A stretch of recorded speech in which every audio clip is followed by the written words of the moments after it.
우린 막혔는데 한국 배는 왜 그냥 갑니까?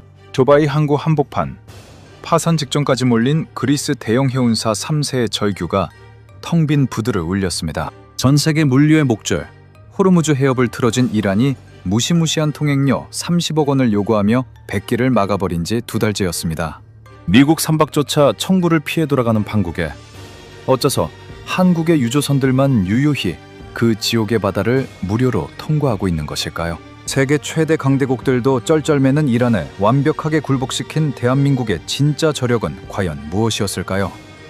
구독 누르시고 끝까지 직접 확인해보세요. 이곳은 당신의 소중한 시간을 절대 낭비하지 않습니다. 저는 스타브로스입니다. 그리스 최고 해운 가문의 3세 후계자입니다. 솔직히 고백합니다. 저는 지난 30년 동안 한국을 철저히 무시합니다. 한국의 선박은 그저 값싼 깡통이라 비웃고 그들의 방산 무기는 사막의 모래바람 한 번이면 고장나는 고철덩어리이자 아이들 장난감 취급을 합니다. 그저 현금 다발이나 들고 와서 기름을 구걸하는 힘없는 아시아의 변방국가로만 생각합니다.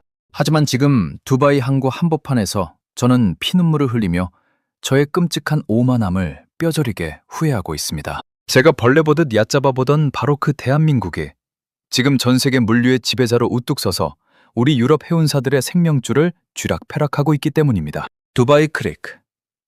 항구의 태양은 살갗을 태울 듯이 뜨겁습니다. 숨이 턱턱 막히는 열기 속에서 저는 방파제 끝에 서서 바다를 내려다봅니다. 눈앞에 펼쳐진 광경은 그야말로 지옥입니다. 수십 척의 거대한 유럽 유조선들이 시동을 완전히 끈 채 바다 위에 둥둥 떠 있습니다. 백고동 소리 하나 들리지 않는 이 기괴한 침묵이 제 숨통을 조여옵니다. 세계 원유의 20%가 지나가는 바닷가에 호르무즈 해협이 완전히 막혀버린 것입니다. 유조선이 실제로 지나갈 수 있는 10km 남짓한 좁은 구간이 전부 이란의 영해입니다.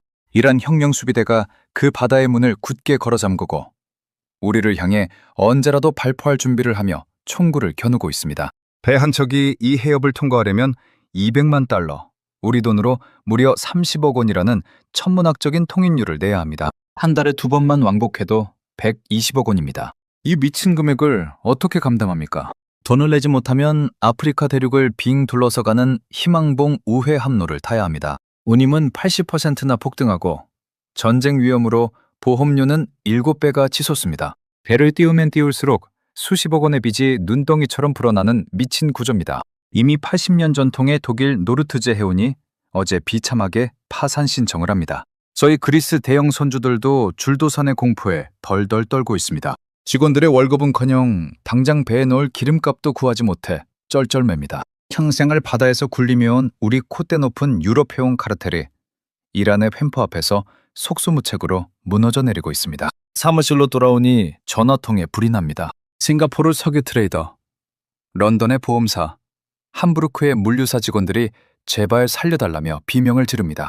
저 역시 미쳐버릴 것 같습니다. 어떻게든 살기를 찾아야 합니다. 미국이나 유럽연합이 당장 최신의 군함을 보내서라도 이란을 무력으로 압박해주기를 간절히 기도합니다. 하지만 천하무적이라 불리던 미국 선박들조차 이란의 고속정에 쫓겨나 부두로 도망쳐오는 비참한 신세입니다. 강대국들의 막강한 무기와 거대한 자본이 이란 앞에서는 아무런 소용이 없습니다. 절망감이 텅 빈 사무실을 무겁게 짓누릅니다. 에어컨이 미친 듯이 돌아가는데도 온몸에서 식은땀이 비오듯 쏟아집니다. 이제 모든 것이 끝났다는 생각에 머리를 감싸주고 차가운 바닥에 주저앉습니다. 그때 부하 직원이 문을 부수듯 열고 뛰어들어옵니다. 손에는 영국 가디언지의 오늘 아침 뉴스 기사가 들려 있습니다. 직원의 목소리가 사시나무 떨리듯 떨립니다. 이란 의회가 특별 법안을 추진하고 있다는 충격적인 소식입니다. 이란이 직접 우호국 명단을 작성해서 그 나라의 국적 선박들에게만 통행료 30억 원을 전면 면제해주고 아무런 제재 없이 무사히 해협을 통과시켜준다는 내용입니다. 제 귀를 의심합니다. 하늘에서 동아줄이 내려온 것입니다. 우리 그리스가 혹시 그 위대한 명단에 있는지 다급하게 기사 원문을 빼앗아 미친 듯이 읽어내려갑니다. 러시아, 중국, 인도, 파키스탄, 그리고 놀랍게도 한국입니다. 제 눈을 비비고 다시 읽어봅니다. 미국도 없습니다. 영국도 프랑스도 독일도 없습니다. 평생 중동의 아부를 떨며 막대한 오일머니를 쏟아부어온 우리 유럽 해운사들은 단 한 곳도 없습니다. 오직 아시아의 작은 나라 대한민국만이 그 당당하고도 기적 같은 명단에 1순위로 이름을 올리고 있습니다. 순간 실성한 사람처럼 헛웃음이 터져 나옵니다. 한국이라고. 한국이 도대체 왜 거기에 들어가는 겁니까? 한국은 수입 원유의 95%를 이 호르무즈 해협에 절대적으로 의존하며 벌벌 떠는 나라가 아닙니까? 동시에 첫날 한국 증시가 하루 만에 7%나 폭락하고 액화 천연가스 가격이 단숨에 40%나 치솟으며 가장 먼저 피를 흘린 나라입니다. 저는 속으로 한국 정부가 비축유를 탈탈 털어모아도 겨우 208일치 버틸 물량밖에 없다며 곧 한국 경제가 파탄 날 것이라고 비웃고 조롱합니다. 그런데 그런 힘없는 나라의 유조선만 30억 원을 땡전 한 푼 안 내고 프리패스로 지나간다는 것이 상식적으로 말이 됩니까? 저는 기사를 바닥에 내동댕이 치며 소리를 지릅니다.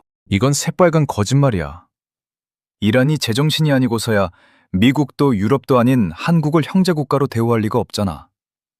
당장 사실을 확인해 당장이라며 미친 듯이 발악을 합니다. 저는 현실을 철저히 부정합니다. 오랫동안 한국을 돈이나 바치는 호구 취급해온 저의 지독한 오만함이 이 믿을 수 없는 위대한 현실을 거부하게 만듭니다. 저는 한국이 중동에서 무언가 대단한 신뢰를 쌓았을 리가 없다고 스스로를 악착같이 쇠뇌합니다. 이란이 국제사회의 거센 비난을 피하기 위해 그저 겉보기에 만만한 한국을 임시방편으로 끼워 넣은 것이라 확신합니다. 법안이 아직 최종 통과된 것도 아니니 분명 엄청난 착오가 있을 것이라 간절히 믿고 싶습니다.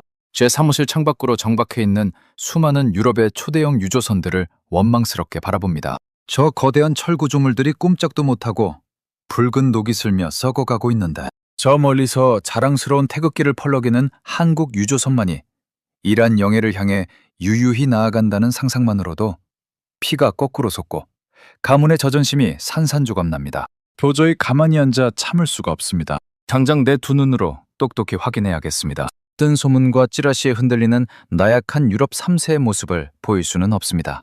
저는 당장 오만의 무스카트 항구로 향하는 헬기를 당장 준비하라고 부하 직원에게 지시합니다. 이란 혁명 수비대가 직접 기관총을 들고 선박들을 돌려보내며 바다를 통제하는 그 지옥불 같은 최전선으로 직접 가겠습니다. 한국 선박이 정말로 이란 해군의 극진한 호의를 받으며 무사히 통과하고 있는지 아니면 그저 이란의 얄팍한 거짓말에 전 세계가 놀아나는 것인지 제 눈으로 똑똑히 지켜보겠습니다. 그리고 한국이 여전히 힘없는 껍데기뿐인 나라라는 것을 증명하여 저의 무너져 내리는 자존심을 기필코 지켜내겠습니다. 심장이 미친 듯이 요동칩니다. 하지만 제 뼛속 깊은 곳에서는 이미 서늘하고 거대한 공포가 스멀스멀 피어오르고 있습니다. 만약 이 모든 믿기 힘든 기적이 전부 진짜라면 제가 30년 동안 굳게 믿어온 강대국 중심의 세상 질서가 완전히 무너져 내리는 것이기 때문입니다. 무스카트 항구로 헤매는 헬기 안에서 저는 핏발선 눈으로 끝없이 펼쳐진 붉은 사막과 일촉즉발의 차가운 바다를 뚫어지게 노려봅니다. 오만의 무스카트 항구에 도착하자마자 뜨거운 모래 섞인 강풍이 헬기 창문을 세차게 때립니다. 문이 열리자마자 숨을 턱 막히게 하는 짠내와 기름 냄새가 진동을 합니다. 저는 헬기에서 내리자마자 방파제 끝으로 미친 듯이 달려갑니다. 이 두 눈으로 직접 확인하지 않고서는 도저히 견딜 수가 없기 때문입니다. 항구의 풍경은 제가 상상했던 것보다 훨씬 더 끔찍하고 참혹합니다. 크레인 소리, 백고동 소리, 선원들의 거친 고함 소리로 터져나갈 때 시끄러웠던 무스카트 항구가 마치 거대한 무덤처럼 섬뜩할 정도로 고요합니다. 그토록 위풍당당하던 수십 척의 유럽과 미국 유조선들이 엔진을 완전히 끈 채 유령선처럼 둥둥 떠 있습니다. 닻을 내리고 꼼짝도 하지 못하는 그 거대한 쇳덩어리들 위로 절망과 죽음의 그림자가 짙게 깔려 있습니다. 저 배들 안에 실려있는 수만 톤의 원유와 액화 천연가스가 하루하루 썩어가고 그와 동시에 우리 유럽 해운사들의 생명줄도 함께 타들어가고 있는 것입니다. 장파제 난간을 움켜쥔 제 두 손이 사시나무 떨리듯 파르르 떨립니다. 손마디가 하얗게 질릴 정도로 난간을 꽉 쥐고 저 멀리 호르무즈 해협의 입구를 핏발선 눈으로 노려봅니다. 그곳에는 시커먼 파도를 가르며 매섭게 내달리는 이란 혁명 수비대의 무장 고속정 두 척이 마치 지옥의 문지기처럼 버티고 있습니다. 뱃머리에 설치된 중기관총이 언제 불을 뿜을지 모르는 살벌한 긴장감이 바다 전체를 짓누릅니다. 바로 그때 덴마크 국적의 초대형 유조선 한 척이 조심스럽게 해협 쪽으로 뱃머리를 들이밉니다. 덴마크는 오랫동안 서방 세계의 맹주 미국과 군사적으로 끈끈하게 협력해온 핵심 국가입니다. 저는 숨을 죽이고 그 광경을 지켜봅니다. 제발 저 배가 무사히 통과하기를. 이 끔찍한 봉쇄가 그저 엄포에 불과하기를 간절히 빌고 또 빕니다. 하지만 기적은 끝내 일어나지 않습니다. 이란 고속정이 마치 피를 본 성난 맹수처럼 물살을 가르며 달려가 덴마크 유조선의 앞길을 무자비하게 가로막습니다. 귀청을 찢는 듯한 경고 사이렌 소리가 항구 전체에 쩌렁쩌렁 울려 퍼집니다. 결국 덴마크 유조선은 거대한 선체를 무겁게 돌려 꼬리를 내린 개처럼 항구 쪽으로 도망치듯 물러납니다. 그 처참한 광경을 지켜보는 제 입에서 짐승 같은 신음소리가 새어나옵니다. 전 세계 바다를 호령하며 부와 권력을 누리던 유럽의 선대들이 이란의 낡은 고속정 한 척 앞에 추락하며 자존심을 짓밟히는 역사적인 치욕의 순간입니다. 바로 옆에서 멍하니 바다를 바라보던 오만 항구 관리인이 혀를 끌쭉찹니다. 제가 멱살을 쥐듯 다가가 떨리는 목소리로 하루에 몇 척이나 저렇게 쫓겨나느냐고 묻습니다. 관리인은 건조하고 무심한 표정으로 하루에 10척은 기본이라고 대답합니다. 하루에 10척이면 한 달이면 무려 300척입니다. 그 어마어마한 배들이 목적지를 코앞에 두고 이 항구에 쓰레기 더미처럼 버려지고 있는 것입니다. 이란이 요구하는 30억 원이라는 천문학적인 통과료를 감당하지 못하거나 무자비한 총구에 겁을 먹은 배들이 오만과 아랍에미리트 항구로 꾸역꾸역 밀려들고 있습니다. 관리인은 이제 이 넓은 항구에 배를 댈 자리조차 없다고 한숨을 푹푹 내쉽니다. 저는 그 자리에서 털썩 무릎을 꿇고 주저앉고 맙니다. 다리에 힘이 풀려 도저히 서 있을 수가 없습니다. 런던의 대형 보험사에서 경고했던 우회 항로운임 80% 폭등이라는 공포가 이제 거대한 쓰나미가 되어 제 숨통을 완전히 끊어놓으려 달려들고 있습니다. 우리 가문이 3대째 피땀 흘려 일군 거대한 해운 제국이 사막의 모래성처럼 속절없이 무너져 내리는 파멸의 소리가 귓가에 환청처럼 맴돕니다. 그런데 바로 그 지독한 절망의 구렁텅이 속에서 제 두 눈을 철저히 의심하게 만드는 도무지 믿을 수 없는 기적이 일어납니다. 해협 저 멀리서 거대한 초대형 유조선 한 척이 위풍당당한 자태를 뽐내며 다가오고 있습니다. 처음에는 속으로 당연히 저 배도 사이렌 소리와 함께 처참하게 쫓겨날 것이라 확신합니다. 하지만 이란 고속정의 움직임이 무언가 이상합니다. 기관총을 겨누며 위협적으로 달려들어야 할 고속정들이 오히려 양옆으로 비켜서며 길을 터주더니 마치 왕을 호위하듯 나란히 유조선을 따라 달리기 시작합니다. 심지어 고속정 위에 꼿꼿이 서 있는 이란 무장군인들이 유조선을 향해 환영하듯 손을 흔들어 보이기도 합니다. 도대체 저기 어느 나라 배길래 이 살벌한 전쟁터에서 저토록 극진한 직사 대접을 받는 것인지 제 눈을 의심하며 떨리는 손으로 쌍안경을 집어듭니다. 렌즈 너머로 선명하게 초점이 맞춰지고 거대한 뱃머리에 새겨진 마크 그리고 높은 돛대에서 거센 바닷바람을 맞으며 펄럭이는 국기가 제 시야에 들어옵니다. 다름 아닌 대한민국의 태극기입니다. 쿵 하고 수십 턴짜리 철퇴로 뒤통수를 얻어맞은 듯한 엄청난 충격에 숨이 턱 막히고 눈앞이 새하얘집니다. 아침에 비웃으며 내동댕이 쳤던 가디언지의 기사가 찌라시가 아니라 단 하나의 오차도 없는 완벽한 진실이었던 것입니다. 대한민국 유조선은 그 무시무시한 30억 원의 통행료를 단 한 푼도 내지 않고 세상에서 가장 완벽하고 당당한 프리패스로 이 지옥의 해협을 뚫고 지나가고 있습니다. 저는 쌍안경을 든 채로 바들바들 사시나무 떨듯 떱니다. 쥐고 있던 쌍안경이 바닥으로 툭 떨어져 산산조각이 나지만 그 깨지는 소리조차 제 귀에는 들리지 않습니다. 한국 유조선이 이란의 영해를 자기 안방 드나들듯 유유히 통과하는 저 웅장하고 압도적인 모습은 제 30년 해운 인생의 모든 가치관과 알량한 자존심을 송두리째 부숴버립니다.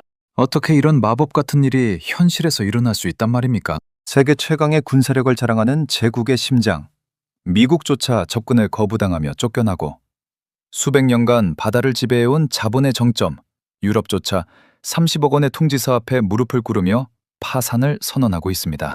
그런데 제가 평생 쥐뿔도 없는 깐통나라라고 비웃었던 한국은 누구보다 당당하고 위풍당당하게 이란 영해를 호령하며 나아가고 있습니다. 파레트를 나르던 오만 항구 노동자 한 명이 제 곁을 쓱 지나가며 툭 한마디를 던집니다. 한국 배들은 이미 며칠 전부터 무사통과 프리패스라고 이란 혁명수비대 사령부가 한국 선박이라면 묻지도 따지지도 말고 그냥 길을 열어주라는 특별 지시를 하달했다는 것입니다.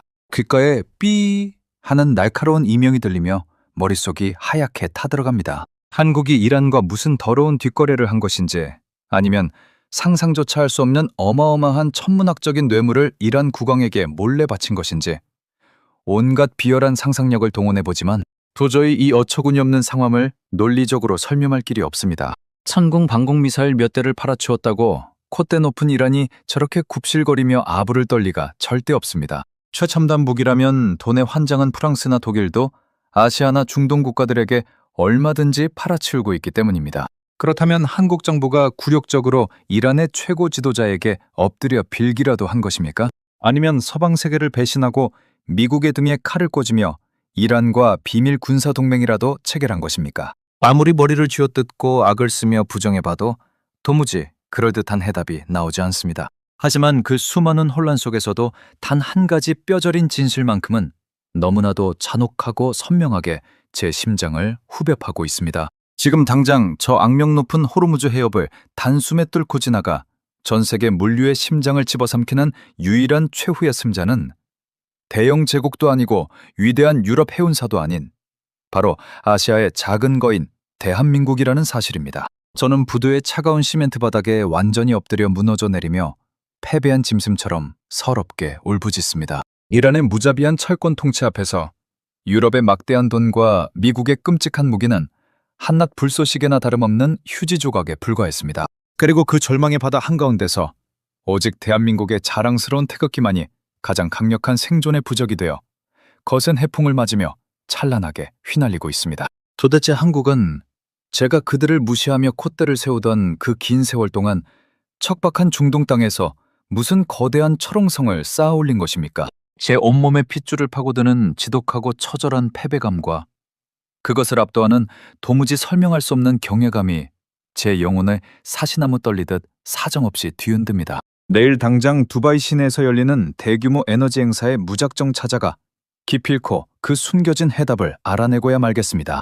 이대로 눈을 감고 비참하게 한국의 패배를 인정하기에는 제 가문의 마지막 자존심이 아직 피투성이가 든 채 펄떡이고 있기 때문입니다. 다음 날 아침 두바이의 크릭하버 전시관은 전 세계에서 몰려든 에너지 기업 관계자들로 발디딜 틈조차 없습니다. 태양은 살을 찌를 듯이 따갑지만 거대한 유리돔 안으로 들어서자마자 등골을 오싹하게 만드는 냉기가 온몸을 감쌉니다. 전 세계 에너지 시장의 포식자들이 다 모인 자리입니다. 콧대 높은 사우디아라비아, 카타르, 아랍에미리트의 거물급 인사들이 앞줄을 차지하고 있고 그 주변으로 어떻게든 생존의 동아줄을 잡아보려는 우리 유럽 해운사 대표들이 초조한 얼굴로 서성거리고 있습니다. 저는 그들 사이를 초점 없는 눈으로 걸어갑니다. 어제 무스카트 항구에서 목격한 그 기적 같은 장면, 즉 대한민국 유조선만이 유유히 이란 영해를 통과하던 그 압도적인 위용이 제 머릿속을 헤집어 놓고 있기 때문입니다. 도대체 한국이 무슨 마법을 부린 것인지 그 해답을 찾기 위해 저는 하이에나처럼 행사장 곳곳을 누비며 중동 고위층들의 동향을 살핍니다. 그러다 우연히 연회장으로 이어지는 길고 화려한 복도에서 제 발걸음이 돌부리에 걸린 듯 멈춰섭니다. 복도 한 구석에서 아랍에미리트의 방공체계를 총괄하는 최고위급 장교가 누군가와 심각하게 대화를 나누고 있습니다. 보통 이런 국제행사에서 중동의 군사 고위직들은 거만한 자세로 앉아 수천억 원짜리 무기를 팔러온 서방세계 로비스트들의 아부를 귀뜸으로 흘려듣긴 마련입니다. 그런데 지금 저 장교의 태도는 완전히 다릅니다. 오히려 장교 쪽에서 먼저 몸을 앞으로 깊숙이 숙인 채 상대방의 이야기에 귀를 기울이며 연신 고개를 끄덕이고 있습니다. 도대체 미국의 방산업체 회장이라도 온 것인가 싶어 조심스럽게 다가간 저는 그 자리에 얼어붙고 맙니다. 번지르르한 명품 정장 대신 땀 냄새가 배어있는 실용적인 작업복 자켓을 입고 있는 4명의 동양인. 바로 대한민국 방산기업의 기술진들입니다. 믿을 수가 없습니다. 천문학적인 오일머니를 주무르는 아랍의 실세 장교가 왜 저렇게 한국의 기술자들에게 깍듯하게 대하는 것인지 도무지 이해할 수가 없습니다. 저는 자연스럽게 그들 무리 근처로 다가가 슬쩍 명함을 건넵니다. 두바이에서 대형 해운 중개를 하고 있는 스타브로스라고 소개하자 나이가 지긋해 보이는 한국인 책임자가 투박하고 굳은 살이 박인 손으로 제 명함을 받고 자신의 명함을 건네줍니다. 떨리는 손으로 명함을 뒤집어 본 순간 제 숨이 턱하고 막혀버립니다. 명함 뒤편에 작지만 선명하게 적힌 한 줄의 글귀가 제 심장을 날카로운 비수처럼 찔러옵니다. 2011년부터 아랍에미리트 협력 14년 차. 그 짧은 문장이 품고 있는 거대한 세월의 무게에 저는 망치로 머리를 얻어맞은 듯 아득해집니다. 천국 미사일 계약이 체결된 것은 불과 몇 년 전의 일입니다. 그런데 이 한국 사람들은 그 화려한 계약서에 도장을 찍기 무려 10여 년 전부터 이 척박한 사막 한가운데서 묵묵히 땀을 흘리고 있었던 것입니다. 행사 때마다 잠깐 얼굴만 비추고 사라지는 우리 유럽의 세련된 세일즈맨들과는 차원이 다릅니다. 이들은 중동의 뜨거운 모래폭풍을 함께 맞으며 그들의 모기가 제대로 작동할 때까지 밤낮 없이 사막을 지킨 진짜 형제였던 것입니다. 오만하고 거드름 피우는 서방의 기술자들과 달리 한국인들은 낮아진 자세로 현장을 누비며 아랍 사람들과 살을 맞대고 그들의 문화를 진심으로 존중해 왔습니다. 중동에서 14년이라는 시간은 단순한 숫자가 아닙니다. 돈으로 절대 살 수 없는 피와 땀으로 맺어진 혈맹의 징표입니다. 무기 몇 대 팔아먹고 도망치는 장사꾼이 아니라 끝까지 책임지고 지켜주는 든든한 동반자라는 사실을 이 지역 사람들은 이미 온몸으로 겪어 알고 있었던 것입니다. 제가 그토록 얕잡아 보았던 한국은 비열한 로비나 더러운 뇌물이 아니라 사람과 사람 사이의 끈끈한 신이라는 가장 강력하고 거대한 무기로 이 중동의 심장부를 완전히 장악하고 있었습니다. 그 엄청난 충격이 가시기도 전인 다음 날 오후 두바이 디플로매틱 구역에 위치한 이란 대사관에서 호르무즈 해협 통행 우호국 목록에 대한 공식 브리핑이 열립니다. 초대장조차 구하지 못해 발을 동동 구르던 저는 카타르 고위 관계자에게 수천 달러의 뒷돈을 찔러주고 간신히 뒷자리 하나를 차지합니다. 발표장 안은 이미 공포와 절망에 질린 유럽의 대형 해운사 대표들과 석유 트레이더들로 숨막힐 듯 가득 차 있습니다. 다들 사형 선고를 기다리는 죄수처럼 창백한 얼굴로 단상 위만 바라보고 있습니다. 마침내 이란 대사관의 경제참사관이 굳은 표정으로 마이크 앞에 섭니다. 그가 서류를 천천히 펼치며 비적대적 우호국 목록을 낭독하기 시작합니다. 발표장 안에는 숨소리조차 들리지 않을 만큼 끔찍한 정적이 흐릅니다. 참사관의 입에서 러시아, 중국, 인도, 파키스탄이라는 이름이 차례로 흘러나옵니다. 그리고 마지막 순간 그의 입술을 통해 대한민국이라는 이름이 두바이의 허공을 쩌렁쩌렁하게 울리며 선포됩니다.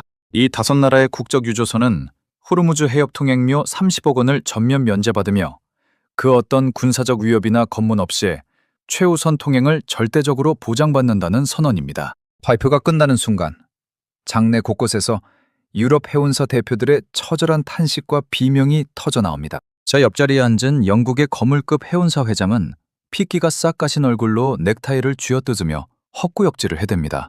우리는 수백 년 동안 이 바다를 지배해왔는데 도대체 저 한국이 뭔데 우리를 제치고 저 자리에 올라간 거냐며 피눈물을 흘리며 절규합니다. 그 절규가 제 귓가를 때리며 저의 알량했던 자존심을 무참히 짓밟습니다. 서방 세계가 그토록 공들여 쌓아온 제국주의의 낡은 철옹성이 아시아의 작은 거인 대한민국 앞에서 산산조각이 나는 역사적인 패배의 순간입니다. 참사관은 자비 없는 목소리로 비우호국 선박들에 대한 처참한 징벌 조치를 덧붙입니다. 한국과 같은 우호국이 아닌 선박들은 통행할 때마다 최대 200만 달러를 현금으로 상납해야 하며 이를 거부할 시 즉각 납포하거나 격침할 수 있다는 무시무시한 경고입니다. 30억 원짜리 살인적인 통행료를 대거나 아니면 비용이 수십억 원 더 드는 희망봉 우회 항로를 타거나 그마저도 안 되면 바다 한가운데서 파산하여 배를 버려야 하는 끔찍한 삼지선다입니다. 우리 유럽 카르텔은 완전히 순통이 끊어졌습니다. 덜덜 떨리는 손으로 가방에서 아시아 에너지 비용 통계표를 꺼내봅니다. 한국은 수입 원유의 95%를 중동에 의존하고 국가 비축유는 208일치에 불과했습니다. 서방의 군사 전문가들은 한국이 가장 먼저 피를 말려 죽을 것이라고 저주했습니다. 그러나 그 모든 수치와 전문가들의 조롱을 비웃듯 대한민국은 중동의 맹주 이란을 완벽하게 굴복시키고 그 잔인한 봉쇄의 시계를 멈춰 세웠습니다. 돈으로 떡칠한 우리 서양의 오만한 외교는 철저히 실패했지만 피땀으로 쌓아올린 대한민국의 진정성 있는 관계망은 전 세계 물류를 마비시킨 호르무즈 해협의 굳게 닫힌 문을 활짝 열어젖혔습니다. 이 거대한 국격의 차이 앞에서 저는 온몸에 힘이 빠져나가며 참담한 패배감에 고개를 푹 숙일 수밖에 없습니다. 그날 저녁 저는 도무지 으리으리한 호텔 숙소로 돌아갈 엄두가 나지 않아 두바이의 뜨거운 뒷골목을 유령처럼 헤매다 오래된 한인 식당 앞을 사선벌입니다. 참담한 패배감과 도무지 믿을 수 없는 현실에 온몸이 천근만근 무겁게 가라앉습니다. 도대체 한국인들이 이 척박하고 배타적인 사막 한가운데서 어떻게 그토록 거대한 신뢰의 뿌리를 깊숙이 내릴 수 있었는지, 그 진짜 실체를 제 두 눈으로 직접 확인하지 않고서는 미쳐버릴 것만 같습니다. 두바이 구도심의 좁고 후미진 골목 끝, 간판 불빛조차 희미하게 깜빡이는 허름한 한인 식당 문을 조심스럽게 열고 들어섭니다. 낡은 나무 문이 요란하게 삐걱이는 소리와 함께 훅 끼쳐오는 낯선 된장 냄새와 매운 향신료 냄새가 제 코끝을 강렬하게 찌릅니다. 화려함의 극치를 달리는 두바이의 마천루와는 전혀 어울리지 않는, 마치 시간이 수십 년 전으로 뚝 끊겨 멈춰버린 듯한 투박하고 낡은 공간입니다. 저는 구석진 테이블에 멍하니 주저앉아 식당 내부를 찬찬히 둘러봅니다. 그리고 식당 벽면을 빼곡하게 채우고 있는 빛바랜 흑백 사진들 앞에서 제 시선이 강렬하게 못 박히고 맙니다. 사진 속에는 끝없이 펼쳐진 황량한 사막과 앙상한 철근 구조물들을 배경으로 땀에 흠뻑 젖은 작업복 차림의 동양인 청년들이 환하게 웃고 있습니다. 살을 무참히 찢는 듯한 모래바람 속에서도 억척스럽게 돌을 나르고 쇳더덩이를 용접하는 그들의 모습이 마치 지금 당장이라도 살아 숨쉬는 것처럼 생생하고 처절하게 다가옵니다. 홀린 듯이 자리에서 일어나 사진 앞으로 다가간 저는 그 청년들의 향영한 눈빛에 압도되어 숨조차 제대로 쉬지 못합니다. 그때 주방 쪽에서 낡은 앞치마를 두른 70대의 노인이 천천히 걸어 나옵니다. 백발이 성성하고 허리는 활처럼 굽었지만 그의 걸음걸이에는 도무지 범접할 수 없는 단단한 기백과 금지가 서려 있습니다. 저는 사시나무 떨리듯 떨리는 목소리로 노인에게 묻습니다. 이 사진 속에 있는 사람들은 도대체 누구이며 언제 어느 곳에서 찍은 것인지 말입니다. 노인은 굵게 팬 주름 사이로 희미한 미소를 지으며 투박한 손으로 낡은 사진의 액자를 어루만집니다. 1978년 사우디아라비아 리야드의 아파트 건설 현장이라고. 노인의 입에서 흘러나온 그 까마득한 연도에 저는 그를 강하게 의심합니다. 노인은 23살의 새파랗게 젊은 나이에 가난한 조국과 굶주리는 가족들을 먹여 살리기 위해 지구 반대편 이 지옥 같은 열사의 땅으로 혈혈단신 날아왔다고 담담하게 고백합니다. 섭씨 50도를 오르내리는 살인적인 폭염 속에서 숨이 턱턱 막히고 살갗을 무자비하게 찢는 거대한 모래 폭풍이 몰아칠 때면 그저 고향에 두고 온 늙은 어머니와 눈에 넣어도 아프지 않을 어린 자식들의 얼굴을 떠올리며 악착같이 피눈물로 버텼다고 말합니다. 그렇게 중동의 펄펄 끓는 태양 아래서 뼈가 부서져라 일하며 보낸 세월이 무려 47년입니다. 늙은 주방장의 담담한 고백을 듣는 동안 제 심장은 누군가 거대한 쇠망치로 쾅쾅 내리치는 것처럼 미친 듯이 요동칩니다. 그리고 노인이 무심코 테이블 위로 내민 그 두 손을 본 순간 저는 기어이 참았던 눈물보를 왈칵 쏟아내고 맙니다. 그것은 사람의 손이라 부를 수 없을 만큼 흉측하게 망가진 손입니다. 수십 년간 펄펄 끓는 시멘트를 만지며 굳은 살이 바위처럼 박이고 마디가 뒤틀려 있습니다. 오직 가족과 조국을 위해 청춘을 갈아 넣은 가장 거룩한 훈장입니다. 벼락을 맞은 듯한 깨달음이 온몸을 강타합니다. 이란을 비롯한 중동 국가들이 대한민국을 영원한 형제로 여기며 최우선 우호국으로 지정한 이유가 바로 이 투박한 손 안에 있었습니다. 우리 교만한 백인들은 중동을 그저 돈을 착취할 지갑으로 취급했습니다. 하지만 한국인들은 아까운 청춘을 바쳐 중동 사람들과 똑같은 모래바람을 마시며 이 사막에 거대한 도시를 세웠습니다. 돈으로 산 용병이 아니라 피를 섞은 전우였던 것입니다. 50년 전 이 늙은 노동자가 흘린 피땀이 시공간을 초월해 지금 이란 의회의 특별법안에 대한민국이라는 위대한 이름으로 아로새겨졌습니다. 그 숭고한 헌신이 펄펄 끓는 호르무즈 해협의 철문을 부수고 30억 원의 통행료를 찢어버린 가장 압도적인 무기였습니다. 저는 바닥에 털썩 주저앉아 짐승처럼 오열합니다. 위대한 역사를 가진 나라를 깡통이라 비웃었던 제 자신이 너무나 혐오스럽고 수치스럽습니다. 피 묻은 제국주의의 후예인 우리와 달리 한국은 맨주먹으로 험지를 개척하며 국격을 쌓아 올린 진짜 영웅입니다. 저는 노인 앞에 두 무릎을 꿇고 평생의 오만함을 사죄합니다. 통곡하며 그의 거친 손을 부여잡고 당신들의 희생 덕분에 위풍당당한 대한민국이 있다며 감사의 고개를 조아립니다. 식당을 빠져나온 저는 벅차오르는 가슴을 안고 두바이 크릭 항구 방파제로 내달립니다. 칠흑 같은 바다에는 수백 척의 거대한 유럽 유조선들이 무덤의 묘비처럼 버려져 있습니다. 하지만 저 멀리 지옥 같은 호르무즈 해협의 좁은 입구를 향해 하얀 물살을 가르며 나아가는 단 하나의 불빛이 제 시야를 가득 채웁니다. 무시무시한 이란 혁명 수비대의 호의를 받으며 전 세계 물류의 심장부를 당당히 관통하는 대한민국의 유조선입니다. 뱃머리에서 거센 바람을 맞으며 펄럭이는 태극기가 달빛에 반사되어 눈이 멀듯 찬란하게 빛납니다. 그 웅장한 광경에 터질 듯한 가슴을 주체하지 못하고 뜨거운 눈물을 쏟아냅니다. 오만한 서방 카르텔의 폭력적인 시대는 완전히 끝났습니다. 전 세계의 험난한 바다를 호령하는 승리자는 오직 위대한 대한민국뿐입니다. 저는 무너진 유럽 제국의 후계자로서 70년 전 잿더미에서 일어나 전 세계를 기적으로 굴복시킨 대한민국과 헌신적인 시니어 세대를 향해 제 인생 가장 깊고 절절한 경의의 거수경매를 올립니다. 오늘 준비한 이야기는 여기까지입니다. 젊은 날의 찬란한 청춘을 펄펄 끓는 열사의 사막에 바치시며 지금의 눈부신 대한민국을 만들어주신 우리 어르신들의 거룩한 헌신에 깊은 고개를 숙입니다. 여러분이 묵묵히 견뎌내신 그 뜨거운 모래바람과 구분 등 그리고 거친 굳은 살이 없었다면 오늘날 세계가 우러러보는 당당한 우리의 조국도 존재하지 않았을 것입니다. 그 위대한 희생을 잊지 않고 영원히 기억하겠습니다. 저희 채널이 전해드리는 이야기가 가슴에 깊은 울림을 주셨다면 구독과 좋아요로 따뜻한 마음을 나누어 주시면 감사하겠습니다. 귀한 시간 내어 영상 시청해 주셔서 진심으로 감사드립니다. 여러분의 발자취는 그 자체로 눈부신 대한민국의 자랑입니다. 늘 건강하시고 평안하시기를 기원합니다.